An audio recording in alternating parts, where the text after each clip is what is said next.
buntaga atong makauban ang usa sa administrator ning mao nga page ug nagpasiugda gyud niining gitawag nga Cebu Generosity Movement. Makauban nato si Ma'am Tiffany Van Hemelen. Good morning, Ma'am Tiffy.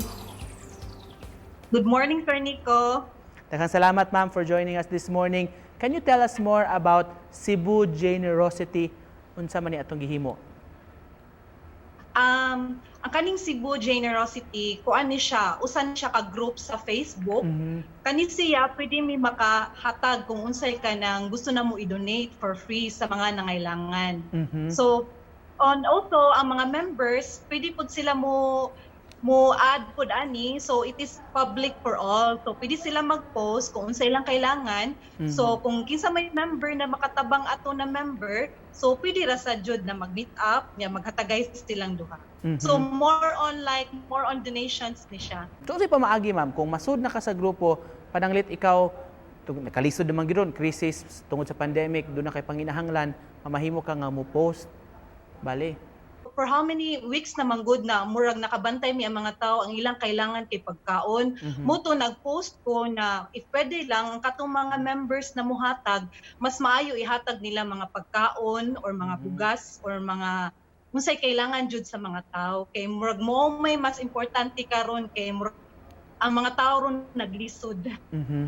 So kasagaran, ma'am, konsumo gyud ang gikinahanglan sa atong makaigsuonan over material things? Yes, mo jud kailangan. So far sa among gipangbuhat na sige mi panghatag, nakita man sa uban members pod na sa amo ang kaayo pod gihatag, sila pod nang hatag pod sila og kanang kwarta, like ako'y nag-organize, ako'y nag-grocery. So akong gibuhat, nag-hire ko og driver. So nag-adto ang driver sa lain-laing areas pod, like for example sa Alaska, Mambaling, mga 7 sila ka buok, mga within Cebu City.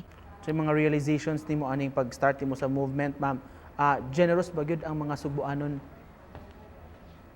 Yes, sir. Dili jud ingon na kanang dili jud na pinugos ni siya pagkuan, ang katulang jung gusto makahatag. So this is like paying it forward yun, ma'am, sa inyong mga nadawat pod ng mga blessings. Yes, pay it forward.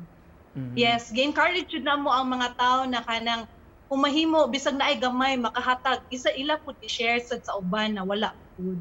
Nya mo sa gi-encourage na dili pud mawala og paglaom kay sa pagkakaroon na pandemic, grabe ilang hadlok sila matakdan, ug hadlok pud sila na mapatay gutom. So among giingnan na ang Ginoo na ara jud. So maybe we are an instrument na kami makatabang pud nila. So among jud giingnan, never lose hope jud. Personally, finally, Ma'am Tiff, personally unsay nahatag nini nga kalipay fulfillment sa imo kini mo gibuhat sukad na nasugdan ninyo ni mao nga online movement?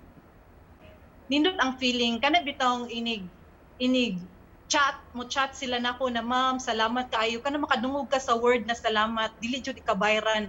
Nya mo ana sila na kanang ma'am, karon pa jud mi nakakaon og meat, karon pa sila nakaon og chicken, murag makaingon ka, nindot ang feeling. Very well said. I'm taking it from your page, ma'am. Together we can overcome, di ba? Yes, sir. Thank you so much sa pag-uban kanamo karong buntaga, Ma'am Tiffy Van Hemelen sa Cebu Generosity Movement. Thank you so much. Thank you, Sir Nico. God bless you, ma'am, sa inyong tanan ng mga efforts.